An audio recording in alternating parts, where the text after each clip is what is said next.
నొప్పి మాయం సర్జరీ దూరం ఆపరేషన్ లేకుండా మోకాళ్ల నొప్పులకు ఆధునిక చికిత్స ప్రాణ పెయిన్ క్లినిక్. చలాకి చంటి గారిని ఈ రోజు నిన్ను తీసుకొని రావడానికి చాలా కారణాలు ఉన్నాయి, చాలా గ్యాప్ కూడా ఉంది ఆయనకి, ఇండస్ట్రీకి ఆయనకి. ఎవరైనా పలకరింపు వరకు బాగుంటుంది, పలకరింపు దాటి ఇంకోటి ఉంటుంది ప్రాసెస్. బయట జనాలు మాట్లాడే మాటలుంటాయి, కొన్ని పతివ్రత మాటలుంటాయి. బాగున్నంత వరకే బాగున్నావా అని అడగడం, బాగాలేనప్పుడు బాగున్నావా అని అడిగేవాడు ఉండడు. నీ దగ్గర డబ్బులు ఉంటేనే నువ్వు బతుకుతావు, నీ దగ్గర డబ్బులు లేకపోతే చచ్చిపో. అన్న నీకు చాలా మంది ఫ్రెండ్స్ కదా, పెద్ద బ్యాగ్ చాలా ఎక్కువ మంది. ఆ సర్కిల్లో ఎవరు చూడలేదా పోనీ? నీ ఇంట్లో పెంచుకునే కుక్కతో సహా రోజు దానికి చికెన్ మటన్ పెడితే నువ్వు డోర్ దిగనే పరిగెత్తుకొచ్చి మీద ఎక్కుతుంది. ఒక 2 నెలలు పెట్టకు, వచ్చేళ్ళే బొక్కేయడని అది తిరుగుతుంది. నువ్వు హాస్పిటల్లో ఉన్నప్పుడు కొన్ని యూట్యూబ్ ఛానళ్ళు కానీ నీ మీద చాలా తప్పుడు రాతలు, కొన్ని అతి మించి రాతలు రాయడం జరిగింది. చంటీకి హార్ట్ అటాక్, చంటీకి బైపాస్ సర్జరీ డైరెక్ట్గా. మనకి ఇక చంటీ లేడా? చలాకి చంటన్ లైఫ్ అయిపోయింది అని కొన్ని ప్రచారాలు చేశారు. నా ఒంటి మీద ఉండే వస్త్రం మీద ఒట్టేసి చెప్తున్నా, సర్వనాశనం అయిపోతారు అక్కడ. నేను బతికుండగానే అది చూసి తెచ్చిపోవాలి. చలాకి చంటి వెండి తెరకి బుల్లి తెరకి గ్యాప్ ఇచ్చారా, వచ్చిందా? చంటి టైంకి రాడంట కదా, చంటికి ఈగో ఉందంట కదా. వీళ్ళు ముగ్గురు చెప్పడం వల్ల ఇండస్ట్రీలో టాలెంట్ని చూసేవారా ఆర్టిస్టులకి అవకాశాలు? తలుపు తీయంగానే ఇట్లా ఒంగోని రాలేడు కదా. ఇప్పుడు ఆ ఒంగోని రాకపోవడం కూడా నచ్చకపోవచ్చు. అందుకే నన్ను ఇండస్ట్రీ ఆపేసి జబర్దస్త్కి మళ్ళీ వెళ్ళడానికి కారణం. వద్దన్నారు నన్ను. నీ సహాయం తీసుకున్న వాళ్ళు, నిన్ను వాడుకున్న వాళ్ళు, నీ వల్ల ఎదిగిన వాళ్ళు నిన్ను గుర్తుంచుకున్నారా, లేకపోతే నిన్ను మర్చిపోయారా? గొర్రె కషాయం అని నమ్ముతుంది. అవతలోడు నన్ను మోసం చేసి ఎదిగాడు అంటే వాడి తప్పు కాదు, నేను మోసపోయినా నా తప్పు. బుల్లితెర మీద కనిపిస్తూ శ్రీన్ కానీ ఆదిరెడ్డి గారు కానీ వీళ్ళందరూ పెద్ద పెద్ద ఛాన్సులు కొడుతున్నారు. లైక్ వాళ్ళకి ఎలా వచ్చాయి, మరి చంటానికి ఎందుకు రాలేదు? వాడు సమయం కోసం చూసి చంటిని ఎక్కడ పడవాలో అక్కడ పొడిచారు. తెలుగు ఇండస్ట్రీ మీద కోపం ఉందా? ఆఫ్టర్ ఆల్ అరే తెలుగు ఇండస్ట్రీలో నేను ఒక టిష్యూ పేపర్ నాయ. హాయ్ హలో నమస్తే, నేను మీ యాంకర్ షో. Welcome to iDream media. ఈరోజు మన ముందున్న guest Chalaki Chanti. Already promo చూశారు. చలాకి చంటి గారిని ఈరోజు నిన్ను తీసుకొని రావడానికి చాలా కారణాలు ఉన్నాయి, చాలా గ్యాప్ కూడా ఉంది ఆయనకి, ఇండస్ట్రీకి ఆయనకి. ఆ కారణాలకి మనకి తెలియని విషయాలు తెలుసుకునే ప్రయత్నం అయితే చేద్దాం. చంటనతో చాలా మాట్లాడాలి యాక్చువల్లీ, ఎప్పటి నుంచో అనుకుంటున్నాం కానీ ఇప్పుడు కుదిరింది. ఆయన బిగ్ బాస్లో నుంచి బయటకు వచ్చాకే నేను ప్లాన్ చేశా, బట్ దాని తర్వాత కొంచెం కొన్ని కారణాల వల్ల అది అలా పోస్ట్ పోన్ అవుతూ రావడం జరిగింది. ఈరోజు వచ్చింది, మాకు అవకాశం ఇచ్చాడు అన్నకి చాలా థ్యాంక్స్ అన్న. ఫస్ట్ దగ్గుండే నొప్పంటే ఎట్టరా. థ్యాంక్ యూ అన్న నా ఇంటర్వ్యూకి వచ్చినందుకు. Thank you so much. ఆరోగ్యం ఎలా ఉంది? సూపర్ అన్న. ఫస్ట్ నాకు బాధ వేసింది అన్న, మొన్న షోలో కూడా నేను అది చెప్పడం జరిగింది, చాలా వీక్ అయిపోయావు.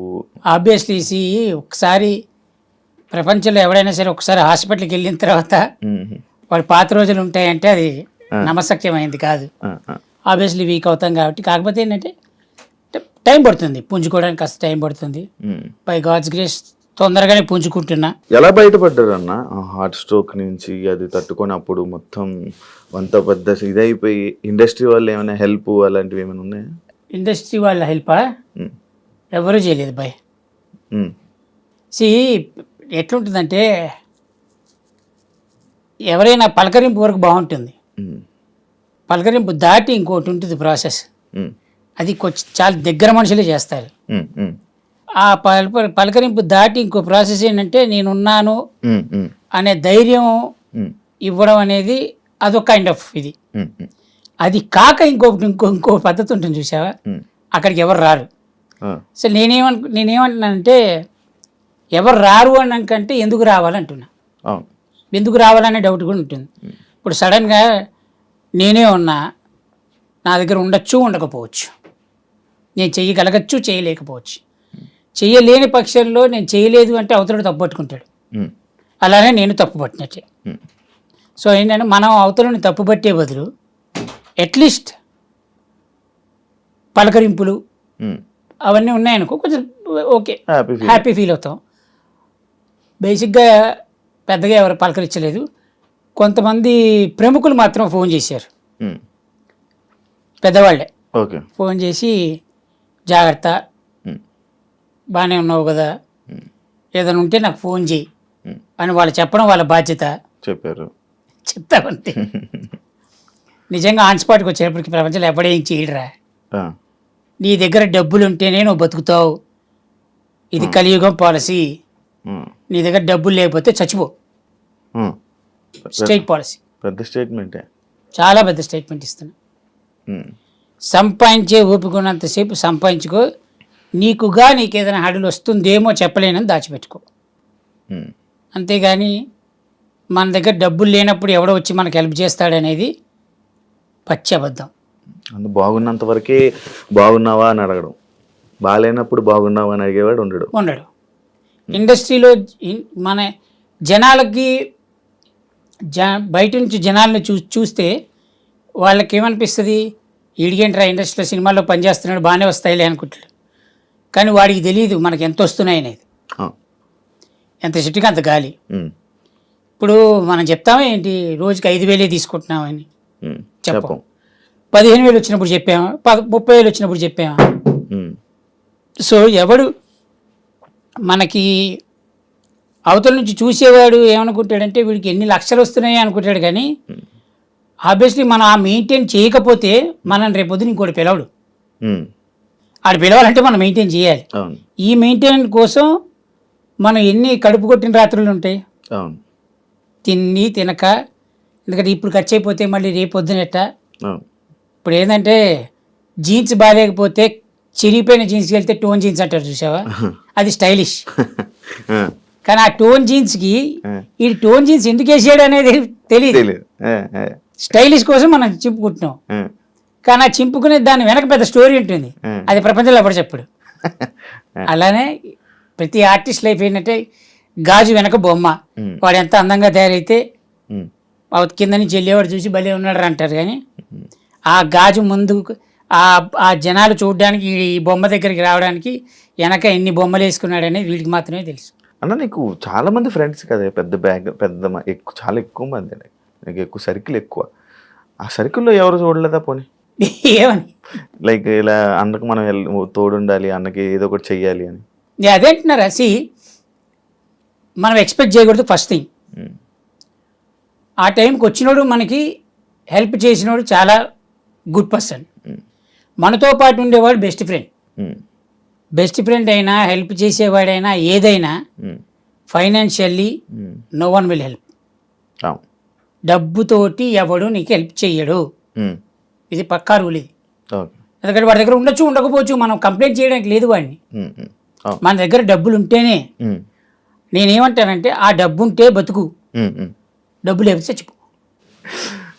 అంటే ఇవన్నీ బయట జనాలు మాట్లాడే మాటలుంటాయి, కొన్ని పతివ్రత మాటలంటారు. మనం ప్రేమిస్తే చాలు, ప్రేమ వెనక్కి వస్తుంది.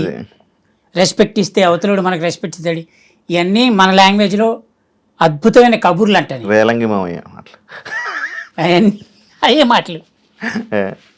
ప్రతి వాడు నీ చుట్టూ తిరిగేవాడు ఎవడైనా సరే నువ్వు బాగుంటేనే నీ చుట్టూ ఉంటారు, నువ్వు బాగాలేకపోతే ఎవరు ఉండరు. నీ ఇంట్లో పెంచుకునే కుక్కతో సహా రోజు దానికి చికెన్ మటన్ పెడితే నువ్వు డోర్ దిగనే పరిగెత్తుకొచ్చి మీద ఎక్కుతుంది. ఒక 2 నెలలు పెట్టకు, డోర్ తీస్తే మూల కూర్చొని ఉంటుంది. అది వచ్చాడు బొక్కేయడని తిరుగుతుంది. అయిపోయింది, సింపుల్. అరే నీ కళ్ళ ముందు పెరిగింది అది కుక్క, నువ్వే పెంచావు దాన్ని, అదే పట్టించుకోదు. ఇంకా మిగతా వాళ్ళు మనం ఎక్స్పెక్ట్ చేయడం తప్పు, మనదే తప్పు అంట. మనదే తప్పు. మనిషిని ఎక్కువగా ప్రేమించడం మనదే తప్పు. అతిగా వాడి మీద ఆశ పెంచుకోవడం అదే తప్పు. అది ఎవరైనా సరే ప్రపంచంలో ఈ బెస్ట్ ఫ్రెండ్ వీళ్ళు లేకపోతే నా జీవితంలో ఇవన్నీ కష్టం రా, అంతే జరగవు. కలికాలంలో అసలు జరగవు. ఇంతకు ముందు ఉన్న 3 కాలాలు బ్రహ్మాండంగా జరిగాయేమో. 4 పాదాల మీద న్యాయం నడిచింది, 2 పాదాలకు వచ్చింది, 3 పాదాల మీద గుర్రం పరిగెత్తింది, అన్నీ బాగుంటాయి. ఈ కలియుగంలో అది జరగదు. కలియుగం is only depends upon money. If you have money you live, if you don't have money please go head. అది హెల్లా బెల్లా వెళ్ళా అనేది.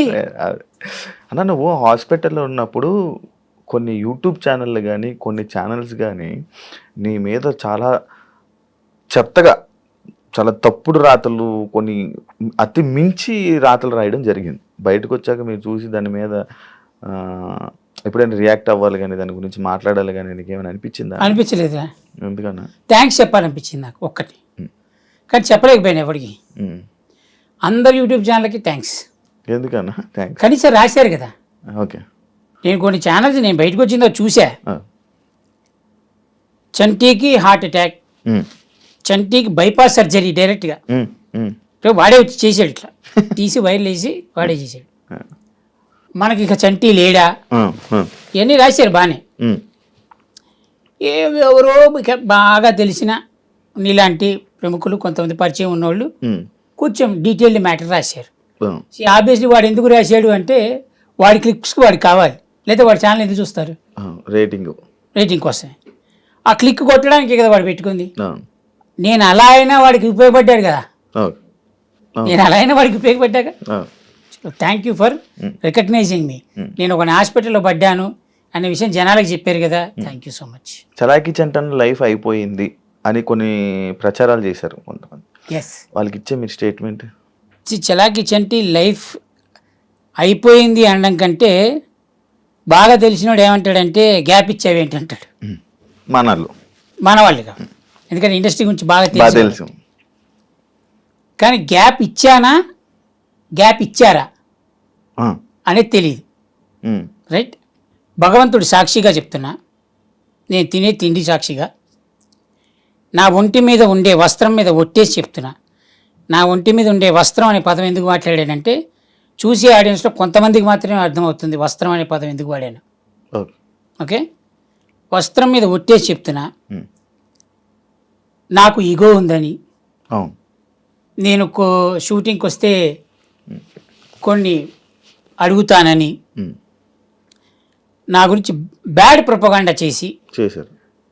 నాకు సంబంధం లేని విషయాల్లో నన్ను ఇరికిచ్చి నా కెరియర్లో జరగాల్సిన కొన్ని సంఘటనల్ని ఆపేసి అలా చేసిన ప్రతివాడు నా వస్త్రం మీద ఒట్టేసి చెప్తున్నా, ఇంతవరకు ప్రపంచంలో నేను ఎప్పుడు ఎవరికీ చెప్పలేదు, సర్వనాశనం అయిపోతారు ఆ కొడుకులు. ఆడెవడైనా సరే నేల నాకేస్తారు. ఇది నా శాపం, ఇది కడుపు బండితో చెప్తున్న శాపం ఇది. నాకు ఈగో ఉంది, నేను కొన్ని అడుగుతాను, ఇవన్నీ ప్రొపగాండా చేసి నాకు జరగాల్సినవన్నీ కొన్ని జరగాల్సిన సమయాల్లో ఆగిపోవడానికి, అది ప్రత్యక్షంగా కానీ పరోక్షంగా కానీ అలా ఆపడానికి కారణమైన ప్రతి ఒక్కడు సర్వనాశనం అయిపోవాలని నేను భగవంతుని రోజుకి 100 సార్లు కోరుకుంటా. ఒట్టేసి శాపం పెడుతున్నా, ఆ భగవంతుడు నేను తినే తిండి మీద ఒట్టు, నేను నమ్మే దేవుళ్ళ మీద ఒట్టు, వాళ్ళు నా వెనకుంటే వాళ్ళు మాత్రం నాశనం అవుతారు. ఇప్పుడు ఇంకోటి చెప్తా, ఎదుటివాడు చెడు కోరుకోకు అని చెప్తారు చూడ, అది తప్పు. ఎందుకు కోరుకోవద్దు? మనం నాశనం అయిపోయి వాళ్ళు కోరుకుంటున్నప్పుడు మనం ఎందుకు కోరుకోవద్దు అంటారా? That's it. నువ్వేమీ భగవంతుడివి కాదు, సామాన్య మానవుడివి. నువ్వు కడుపుకు అన్నమే తింటున్నావు, వాడు కడుపుకు అన్నమే తింటున్నాడు. వాడు నా చెడుని కోరుకున్నప్పుడు నేను వాడి చెడుని ఎందుకు కోరుకోకూడదు? ఇప్పుడు రేపొద్దున ఇంటర్వ్యూ బయటకు వచ్చిన తర్వాత నువ్వు ఎలా అలాంటి వాళ్ళ గురించి మాట్లాడుతున్నావు అంటే వాడెవడో నీకు తెలుసు, ఎవడైతే కమెంట్ పెడుతున్నాడో. రైట్, నా చెడుని ఎవరు కొడుకున్నాడో నీకు తెలుసు.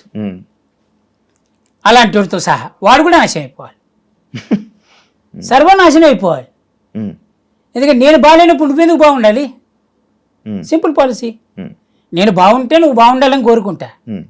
నేను నాశనం అయిపోవడానికి కారణం అయినోడు ఎవడైనా నాశనం అయిపోవాలి. అది that's human mentality, human tendency, human nature. ఇప్పుడు సముద్రంలో ఎక్కువ చెత్త వేసి అది రిఫ్లెక్ట్ ఎప్పుడో కొడుతుంది, మొత్తం అందరూ బిస్కెట్ అయిపోతాం. దాని సముద్రం తప్ప కాదుగా, నువ్వు వేసావు చెత్త, అది తిప్పి కొట్టింది. నేనంతే, నా మీద చెత్త వేసాడు, నేను తిప్పి కొడుతున్నా. భగవంతుని అడుగుకుంటున్నా, వాడు నాశనం అయిపోవాలి, తొందరగా నాశనం చేయరా, అది నేను బతుకుండగానే చూడాలి ఆ నాశనాన్ని అని. హ్యాపీ. చలాకీ చంటి వెండితెరకి బుల్లితెరకి గ్యాప్ ఇచ్చారా, వచ్చిందా? లైక్ ఎందుకు ఇవ్వాల్సి వచ్చింది ఇప్పుడు ప్రెసెంట్? అదే చెప్తున్నా మళ్ళీ సేమ్ అదే topic. Same topic. Okay okay. మనం ఏదన్నా ఓ సినిమా ఆఫీస్కి వెళ్తే అవును, అది ఇప్పుడు యాక్చువల్లీ నేను అదే అడగబోతున్నాను. Like, ఏదైనా మనం సినిమా ఇండస్ట్రీలో ఉండాలి అని అంటే చాలా ఒక క్వశ్చన్ అది. సినిమా ఇండస్ట్రీలో ఉండాలంటే లేకపోతే కొంచెం సక్సెస్ అవ్వాలంటే సినిమా ఆఫీసులకి వెళ్ళి నాకు సినిమా అవకాశం ఇవ్వండి అని అడగడం కానీ లేకపోతే వాళ్ళతో మంచిగా ఉండడం కానీ జరిగితేనే వాళ్ళు ఇండస్ట్రీ కొంచెం సక్సెస్ అవుతుంది అంటారు. కానీ చలాకీ చంటికి ఏదో ఈగో అడ్డు పెట్టి కానీ లేకపోతే అడగడు ఏం చేయడు అనేది ఒక టాక్ ఉంది. అక్కడ ఏంటది ఈగో అడ్డు టాక్ టాక్ రైట్. అంటే నీకెవడో చెప్పాడు, అవును ఇప్పుడు నీకుగా నువ్వు నాతో తిరిగితే నీకు తెలుస్తుంది. అవును ఇప్పుడు ఎవడో చెప్పిన మాటలు నువ్వు నమ్మి నువ్వు నన్ను అడగకుండా లేదా నువ్వు నా గురించి తెలుసుకోకుండా నువ్వు ఎలా తీసుకున్నావు డెసిషన్? సింపుల్ ఫ్యాక్ట్, సింపుల్ చెప్తా. ఇప్పుడు నేను ఒక సినిమా ఆఫీస్కి వెళ్ళా, అక్కడ డైరెక్టర్ పరిచయం, డైరెక్టర్ని అడిగా, ఆయన 4 రోజులు డేట్లు ఇచ్చారు మనకి. కో డైరెక్టర్ని పిలిచారు, డేట్లు ఇవ్వండి అన్నాడు. కో డైరెక్టర్ అన్నాడు నెంబర్ రాసుకున్నాను భయ్యా, మీకు తొందరగా ఫోన్ వస్తుంది. ఇప్పుడు ఈ సినిమా పలానా సినిమా ఆఫీస్ నుంచి నాకు డేట్లు వస్తుందనే ఆశతోటి మనం బతుకుతుంటాం, రైట్? అది రాదు. అది ఎందుకు రాదు అంటే దాని వెనక 100 కారణాలు ఉండొచ్చు. ఎలా అంటే ఆ కో డైరెక్టర్కి నేను పడకపోవచ్చు, లేదా ఇప్పుడు నేనేమంటానంటే నాకు ఈగో అనే టైప్ ఆలోచిస్తే ఆబ్వియస్లీ ఒక ఆర్టిస్ట్ అనేవాడు తలుపు తీయంగానే ఇట్లా ఒంగోని రాలేడు కదా. ఇప్పుడు ఆ ఒంగోని రాకపోవడం కో డైరెక్టర్ నచ్చకపోవచ్చు. నేను కో డైరెక్టర్ అనట్లే, జనరల్గా చుట్టుపక్కల మనిషి, దానిలో ఎవడో ఒకడికి నచ్చకపోవచ్చు. దరిద్రానికి మన టైం స్లాట్ వాడి చేతిలోనే ఉండొచ్చు. వాడికి నచ్చపోక మనని పిలవక మన ప్లేస్లో వేరే వాడిని పెట్టి ఉండొచ్చు. లేదా వాడిని వేరే వాడిని ఎందుకు పెడతాడు, వాడు నచ్చి ఉండొచ్చు. వాడికి మధ్య 100 ట్రాన్సాక్షన్ జరిగి ఉండొచ్చు. Transaction in the sense lot of things. So ఇప్పుడు ఎవరిని తప్పు పట్టడానికి లేదు ఇక్కడ. మన బాధ్యతని మనం వెళ్ళి అడిగాం. అలానే ఒకే ఆఫీసుకి 100 రోజులు తిరగంగా, 100 రోజులు తిరగంగా, 100 రోజులు తిరిగేటప్పటికి 100 రోజులు ఏ ఆఫీస్కి వెళ్తాం? డైరెక్టర్ మనకి మహా క్లోజ్ అన్నప్పుడు వెళ్తాం. ఆ డైరెక్టర్ ఇస్తాడు మనకి ఛాన్స్, ఎందుకంటే మనతో తిరిగాడు, మన గురించి తెలుసు, మనం ఏంటో తెలుసు. కనీసం ఒక డైరెక్టర్ మన మీద గుడ్ ఇంప్రెషన్ ఉందనుకో, అతను కూడా ఇస్తాడు మనకి ఛాన్స్. కో డైరెక్టర్ వచ్చి చెప్పినా ఏదైనా చంటి వద్దండి సతాయిస్తాడండి అదంట ఇదంట అని చెప్పినా కూడా నాకు తెలిసిలేవా డేట్లు అంటాడు. ఎందుకు? అతని గురించి నా గురించి కొద్దిగా గొప్ప అతనికి తెలుసు. ఇప్పుడు కొత్త డైరెక్టర్లు వాళ్ళకి ఏం తెలుసు? తెలియదు. ఇప్పుడు నేను కనబడింది, ఇప్పుడు నాకంటే ఏజ్ తక్కువ ఉన్నాడు, లేకపోతే నా తర్వాత ఇండస్ట్రీకి అసిస్టెంట్గా జాయిన్ అయ్యి ఇప్పుడు డైరెక్టర్ అయిపోయి హైలీ టాలెంటెడ్ డైరెక్టర్స్ అయిన తర్వాత అన్న చంటే నా బాగున్నావా అని పలకరించేవాళ్ళు కొంతమంది ఉంటారు. నేనేమనుకుంటా అంటే 2 సినిమాలు హిట్ కొట్టారు కదా అన్న చంటన్న అన్నప్పుడు మనం ఏం ఫీల్ అవుతాం? భయ్యా ఎలా ఉన్నారంటాం. ఇప్పుడు భయ్యా ఎలా ఉన్నారని మనం పిలిచిన తర్వాత భయ్యా అవసరం లేదన్నా, నన్ను ఏదో పేరుతో నాకున్న పేరుతో పిలువ అంటాడు. అలా కాదు భయ్యా నేను లేదు వద్దన్నానా అంటాడు. ఇప్పుడు మనం పేరుతోటి పిలవడం మొదలెట్టాం. ఈ పక్కన ఉంటారు కొంతమంది. ఇప్పుడు ఈ డైరెక్టర్కి నాకు జరిగిన కాన్వర్జేషన్ వీళ్ళకి తెలియదు. నేను పేరుతో పిలిచిన రావడం వల్ల ఇది ఒక సంఘటన జరిగింది చెప్తున్నా. జరిగింది నేను పేరుతో పిలవడం వల్ల ఈ పక్కన టీం హర్ట్ అయిందంట, అందుకని క్యారెక్టర్ తీసేశారు. ఇంకా గొప్ప విషయం చెప్తా. ఒక డైరెక్టర్ ఒక సినిమాలో కమిట్ అయిన తర్వాత ఒక డైరెక్టర్ ఫాదర్ అక్కడ కూర్చొని ఉన్నారు. ఇప్పుడు అతను బోర్డు వేసుకోలేదుగా నేను డైరెక్టర్ ఫాదర్ని అని. మనం వెళ్ళాము, నార్మల్గానే ఉన్నాం, ఆ పక్కన నుంచి ఉన్నాం. మనం ఆయన సిగరెట్ తాగుతున్నాడు, నేను సిగరెట్ తాగుతున్నాను. ఇప్పుడు ఆయన డైరెక్టర్ ఫాదర్ అని మనం తెలిస్తే మనం రెస్పెక్ట్ ఇచ్చి అయ్యో సారీ అంకుల్ అని మనం అటు వెళ్ళిపోతాం, లేదా అసలు అటు సైడే వెళ్ళాం. నా పక్కన నుంచి సిగరెట్ తాగి ఈడియం ఆర్టిస్ట్ అని క్యారెక్టర్ని తీసేస్తాడు ఎవడైనా? జరిగింది. పెద్ద సినిమా ఇది పెద్ద ఇలా చాలా జరిగాయి. నా ఒక్కడికి కాదు, ప్రతి ఆర్టిస్ట్కి జరుగుతాయి. ఇంకా ఏంటంటే భజన కొట్టినంతసేపు నువ్వు ఎన్ని లంగా లఫూట్ పనులు చేసినా యు ఆర్ గ్రేట్. భజన కొట్టకపోయి నువ్వు ఒక్క మంచి పని చేసినా అది వాడికి నచ్చలేదు అనుకోరా, నీ అంత గలీజ్గాడు ఇంకోలేడు. ఇది ఆర్టిస్ట్ లైఫ్. ఓకే, మూడోది ఏంటంటే అసలు నువ్వు ఎలా ఉండాలంటే ఇక మీరే దిక్కబ్బా, ఇక మీ వల్లే పుట్టుక నాది, నా జీవితం మీ వల్ల నడుస్తుంది. నడుస్తుంది అంతే. ఇక అసలు నేను నేల వేస్ట్, నేను నేల. మీరు నన్ను వజ్రంగా తయారు ఈ సినిమాతోటి డైరెక్ట్గా, ఈ సినిమాలో క్యారెక్టర్ మీరు ఇవ్వడం వల్లే డైరెక్ట్ నంది ఆస్కర్కి వెళ్ళిపోతాను అన్నట్టుగా డైరెక్టర్తో బిహేవ్ చేయాలి. అప్పుడు నీకు ఒక అద్భుతమైన క్యారెక్టర్ పడుతుంది. అంటే ఇప్పుడు ఇండస్ట్రీలో టాలెంట్ని చూసేవారా ఆర్టిస్టులకి అవకాశాలు? చూసి ఇవ్వరా అనే క్వశ్చన్ తప్పు అంటున్నా. అచ్చా. ఇప్పుడు బ్రహ్మానందం గారు చెప్పినట్టు ఆయనకంటే సీనియర్ ఆర్టిస్టులు ఉన్నారు, వాళ్ళు వెళ్ళిపోయే టైంకి ఆయన వచ్చారు. ఆయన తర్వాత చాలామంది ఉన్నారు ఆర్టిస్టులు. ఈయన రన్నింగ్లో ఉన్నారు కాబట్టి ఈయన గ్యాప్ ఇచ్చినప్పుడు కొంతమంది ఆర్టిస్టులు హైలైట్ అయిపోయారు, రైట్? మళ్ళీ ఆయన ఫామ్లోకి వచ్చారు, మళ్ళీ నడుస్తోంది. అట్లంటే పాత నీరు పోయి కొత్త నీరు వస్తూ ఉంటుంది. ఇప్పుడు నేను పాతోడు అనట్లే, నేను ఇండస్ట్రీకి వచ్చి 15 ఏళ్ళు అయింది, దాంట్లో తిప్పి కొడితే 6 ఏళ్ళు పనిచేసి ఉంటాయి ఇండస్ట్రీలో ఆర్టిస్ట్గా, అంతే. మిగతా అంతా జబర్దస్తే. సో ఇప్పుడు ఏమైందంటే మనం పాత మనని చూసే, ఇప్పుడు అందరూ నన్ను చంటన్నా అని పిలిస్తే అది ప్రేమ, వాడికి నా మీద ఉన్న ప్రేమ. చంటన్నా అని పిలవడం వాడి బాధ్యత. వాడు ఏం ఫీల్ అవుతున్నాడు, వాడికంటే నేను పెద్దోడిని, నేను ఎరా అబ్బాయి ఎలా ఉన్నావు అని పిలుస్తా, నాకంటే చిన్నోడైతే. నాకంటే పెద్దోడు నేను ఎరా అని ఎలా పిలుస్తా కదా. ఆ ప్రేమ అభిమానాన్ని వాళ్ళు నన్ను చంటన్నా అని పిలుస్తుంటే పక్కోడికి ఏమనిపిస్తుంది అంటే వీడు చంటి కొంచెం పెద్దోడే అన్న రెస్పెక్ట్ ఇచ్చి వీడు చంటన్నానే పిలవడం మొదలెడతాడు. అలా ఇప్పుడు అతను చంటన్నా అని పిలిచి ఇతను చంటన్నా అని పిలిచి ఇతను చంటన్నా అని పిలిస్తే అందరూ నన్ను చంటన్నాని ఎలా పిలుస్తున్నారో అలానే ఒకడు వెళ్ళి ఒక ఆఫీస్లో చంటి టైంకి రాడంట కదా, చంటికి ఈగో ఉందంట కదా అనేది ఒకటి ప్రాసెస్ పెడితే వాడి కిందోడు వీడిని సపోర్ట్ చేయాలి, ఎందుకంటే తప్పదు. వీడు చెప్పిన మాట సై అనాలి. ఈ సై అనే మాటకి అంట కదా అన్న వ్యక్తి నాతోటి పని చేయలే, ఈ పక్కన సై అంటున్న మాటోడు నాతోటి పని చేయలే.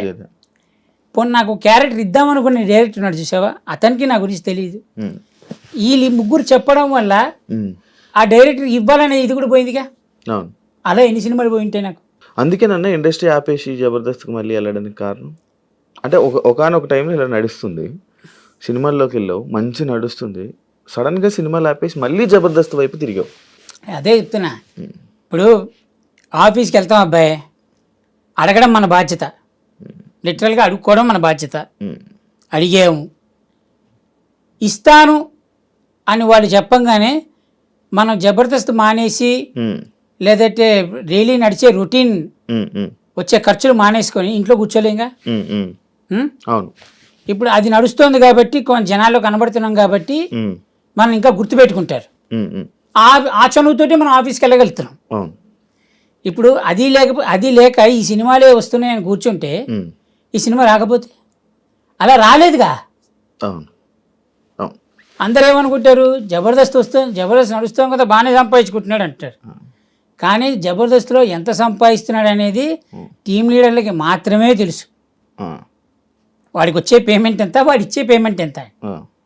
చూసేవాడు ఏమనుకుంటాడు, వీడికి ఏంటి కారులో తిరుగుతున్నారు అనుకుంటారు. కానీ కారు కొనడం చాలా ఈజీ, ఈఎంఐలు కట్టద్దు, ఇల్లు కొనడం చాలా ఈజీ. అంతేగాని ఇప్పుడు ఆ జబర్దస్త్ వస్తుంది కదా అని చెప్పి లైఫ్ని రోడ్డు అలానే బండి మీద వెళ్తూ బతకలేంగా. కొంచెం ఏజ్ పెరిగి మన ఇమేజ్ కూడా పెరుగుతూ ఉంటుంది, దాని తగ్గట్టు మనం మెయింటైన్ చేయాలి. మెయింటెనెన్స్ కోసమే ఆర్టిస్ట్ సగం జీవితం శంకరాగిపోయేది కాదని. ఇప్పుడు జబర్దస్త్ మళ్ళీ వెళ్ళే ఆలోచన కానీ లేదు, అవకాశం వచ్చినా లేదు వద్దన్నారు నన్ను. ఎందుకు వద్దన్నారు? ఎందుకు వద్దన్నారు తెలీదు నాకు కూడా. నాకున్న దరిద్రమైన అలవాటు ఏంటంటే ఎవడైనా నన్ను వద్దు అని అంటే ఎందుకు అని నేను అడగను. అది ఎవరెట్లయినా రాసుకొని దాన్ని. ఒకడు ఈగో అంటాడు, ఒకడు పొగరంటాడు, ఒకడు నానా విధాలు మాట్లాడతారు. నేనేమంటానంటే సెల్ఫ్ అది ఉంటుంది కదా లోపల, రెస్పెక్ట్, అదంటా నేను. ప్రపంచంలో ఎవరికి లేదు ఈగో. అసలు ఈగో లేని జీవరాశి ఈ భూమి మీద ఎవడూ పుట్టలేదు ఇంతవరకు. ఈగో లేని జీవరాశి అవును. భూమి మీద ఏ పుట్టక లేదు. ఏదో ఒక చిన్న దాంట్లో కనిపిస్తుంది ఉంటుంది. ఉమ్. మరి వాళ్ళు ఎలా అంటారు నాకు ఈగో ఉందని నాకు అర్థం కాదు. ఇప్పుడు నీ దగ్గర తప్పు లేనప్పుడు కదా నువ్వు ఎదుటి తప్పు అని చెప్పాలి. నీ కథ అంతా నీ ఈగో మీద అంటే నీ ఈగో అనే టాపిక్ మీద నడుస్తుంది ఇప్పటికీ నేను ఇందాక చెప్తుంది అదే. నేను ఒంటి మీద వేసుకున్న వస్త్రం మీద ఒట్టేసి చెబుతున్నా, నాకు ఈగో ఉందని ప్రచారం చేసి ఈ ప్రచారం వల్ల నేను నష్టపోయిన ఎంతైతే నష్టపోయానో ఈ నష్టానికి కారణమైన ప్రతి ఒక్కడు నేను నమ్మే భగవంతుడి వల్ల సర్వనాశనం అయిపోవాలి. అది నేను భగవంతుడిని కోరుకునేది. నేను బతికుండగానే అది చూసి చచ్చిపోవాలి. ఇంకో జన్మెత్తి వాడు ఈ పాపం క్యారీ వద్దు, నా కళ్ళ ముందే వాడి నాశనం అయిపోవాలి. ఇండస్ట్రీలో సెంటర్కి శత్రువులు ఉన్నారా? శత్రువులు ఉన్నారా అంటే పబ్లిసిటీ చేసినోడు తెలియాలి. ఆడికి నేను ఫ్రెండా శత్రువునా? పబ్లిసిటీ చేసినాడే శత్రువు. That's it. ఇప్పుడు ఇప్పుడు నీకు పెద్ద సెలబ్రిటీ ఇంటర్వ్యూ ఇస్తానాడు అబ్బాయి, నువ్వు ఎంత ప్రిపేర్ అవుతారా? నువ్వు రేపు పొద్దున సెలబ్రిటీ ఇంటర్వ్యూ చేస్తానంటే ఈరోజు రాత్రికి మొత్తం బ్రీఫ్ చేసుకుంటావు. నువ్వు క్వశ్చన్ రాసుకొని దాన్ని మళ్ళీ రెక్టిఫై చేసుకొని ఒకవేళ పొరపాటున మనం ఏమన్నా పదాలు ఏమైనా తేడాలు ఉన్నాయా అని కూడా అనుకొని టక్కున రేపొద్దున ఆ సెలబ్రిటీ రాలేదు, నువ్వేమనుకుంటావు? మిస్ అయిపోయాడు అనుకుంటావు. కానీ నీకు ఒక ఇన్ఫర్మేషన్ వచ్చింది, ఆ సెలబ్రిటీకి నీతో ఇంటర్వ్యూ చేయించుకోవద్దు అని ఒకటి చెప్పాడు. నీకు ఎవడి మీద కోపం? చెప్పినోడి మీద. అలా ఎలా ఉంటుంది చెప్పినోడి మీద? ఫస్ట్ ఆడు ఎందుకు చెప్పాలి అని ఉంటుంది కదా. ఇప్పుడు సెలబ్రిటీ మీద కాదు కదా కోపం నీకు. అంటే నీకు రావాలి ఈ రోజు జరగాల్సిన నీ ఫుడ్, ఈ సెలబ్రిటీ వల్ల నీకు ఇంటర్వ్యూ అయితే ఇది హై రేంజ్కి వెళ్తుంది. అంత పెద్ద సెలబ్రిటీ నువ్వు ఇంటర్వ్యూ చేసావని నీ గురించి జనాల్లో చూస్తారు, రేటింగ్ పెరుగుతుంది, నీకు కాస్త డబ్బు ముడుతుంది. రైట్? ఇప్పుడు చెప్పినోడు ప్రత్యక్షంగా చెప్పాడా? నీ ముందు చెప్పాడా? లేదు. పరోక్షంగా అయితే చేశాడుగా. అంటే నీకు జరగాల్సిన నీ ఫ్యూచర్ టెన్స్లో జరగాల్సిన ఒక అద్భుతమైన కార్యక్రమాలకి పెద్ద అడ్డం వేసాడుగా ఇక్కడ. మరి వాడు బాగుండాలని నువ్వు ఎందుకు కోరుకుంటావు? లేదు. సింపుల్.